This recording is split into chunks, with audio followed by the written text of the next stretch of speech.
ये बड़ी अच्छी बात कही है आप. माशाल्लाह बड़ी प्यारी बातें कर रहे हैं.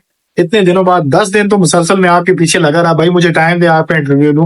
आज मिले तो आपसे कुछ नॉलेज तो मिलेगा ना, मुझे मिलेगा, मेरी यूट्यूब फैमिली को मिलेगा और जो बाहर में लोग हैं उनको मिलेगा. माशाल्लाह बहुत प्यारी बातें कर रहे हैं. ऐसा लगता है कसम से मैं इनका 2 घंटे भी इंटरव्यू ले सकता हूँ. मैं ऑन द रिकॉर्ड आपको कह रहा हूँ 2 घंटे इंटरव्यू इनका मैं ले सकता हूँ. आप इनकी बातों से बोर नहीं होंगे. माशाल्लाह हर बात में इनका एक लॉजिक है और हर बात सबक आमोज बात है, ये मैं ऑब्जर्व कर रहा हूँ. तो अच्छा जी, आखिरी सवाल, अभी बताएं कि आपकी फीलिंग कैसे है. सामने तो आपके चेहरे पे सैडनेस बहुत ज्यादा है, ऐसे लग रहा है कि जो बस आप बहुत कुछ करने वाले हैं, बहुत ज्यादा सैडनेस नमा है चेहरे से. कैसा फील करना है? अपने घर जाएंगे, अपने वतन जाएंगे, अपनी फैमिली में जाएंगे? मेरी फीलिंग तो ये नहीं, अभी देखे मुस्कुराए हैं, इस क्वेश्चन के बाद ये मुस्कुराए हैं. बाकी पिछला सारा इंटरव्यू आप देखे, चेहरे पे सैडनेस थी. और क्यों ना सैडनेस हो भाई, कि बंदा यहाँ पे दोस्तों यारों को 1.5 साल का अरसा, भाई छोटा अरसा नहीं होता, बहुत बड़ा अरसा होता है. जब वो आप एक ही यार हो, ड्यूटी से वापस आए, सुबह जाते हैं, उनको मिल के जाए, तो बहुत बड़ी ये टाइम पीरियड होता है. तो चले जी, अभी मुझे बताएं अपनी फीलिंग के बारे में. फीलिंग तो देखें, बात ये है कि इमोशनल फीलिंग तो आती है बंदे को. वक्त आप लोगों के साथ भी अच्छा गुजरा है, दोस्तों के साथ अच्छा गुजरा है, और एक साइड पे एक्साइटमेंट ये है कि मैं घर जा रहा हूँ, फैमिली के पास जा रहा हूँ. ये खुशी है ना. ये तो एक्साइटमेंट तो वो उसका लेवल ही हो रहा है। बेशक। दूसरा ये है कि जो जिन दोस्तों के साथ मेरा यहाँ पे वो वक्त गुजरा, मुश्किल में था जिस वक्त मैं यहाँ पे शुरू में आया था, तो वो दोस्त जो है वो अब आई डोंट नो जुदा हो जाएंगे। होगी, उनके साथ कब बैठेंगे, उस तरह का हम कैसे एंजॉय करेंगे जो हमने एंजॉय किया कुछ अर्से पहले एंजॉय किया था। तो वो चीजें थोड़ी सी होती हैं, इंसान को दुख देती हैं। फीलिंग गुड है कि नहीं, गुड तो नहीं है कह सकते आप। ये देखें, बहुत पहले बंदे हैं, इनकी फीलिंग गुड नहीं है। अपने मुल्क को जा रहे हैं, अपने घर में, अपनी फैमिली में, अपने बच्चों के साथ, फीलिंग गुड नहीं है। तो माशाल्लाह जी, अदील भाई से गपशप हुई। हमारी तो डेली होती रहती है, लेकिन आज आपने देखी होगी इन फ्रंट ऑफ कैमरा, बहुत मजा आया। अदील भाई, मेरी नेक तमन्नाएं आपके साथ हैं। अल्लाह पाक करे आपका वतन का सफर बहुत अच्छा गुजरे, दियारे गैर में बहुत अच्छा टाइम गुजारा। जब भी इनके साथ बैठते थे, यकीन माने हमें नॉलेज ही मिलता था। जब भी बैठे हैं, चाय पे बैठे हैं, खाने पे बैठे हैं, या किसी इवेंट के मौके पर बैठे हैं, हमेशा इनसे नॉलेज ही, और हमें अपने छोटे भाइयों की तरह ट्रीट किया है, और बहुत ज्यादा हमें गाइड करते रहे कि भाई प्रदेश के सफर के हवाले से आप इनकी गुफ्तगू सुन सकते हैं। ये मेरे लिए भी है और आप सबके लिए है। तो अदील भाई खुश रहें, आबाद रहें, अल्लाह आपका भला करे। Thank you so much for the golden lines, golden words. बहुत बहुत शुक्रिया। जी जी, आपका भी बहुत बहुत शुक्रिया, और आपने भी टाइम दिया, और आपका भी बहुत बहुत शुक्रिया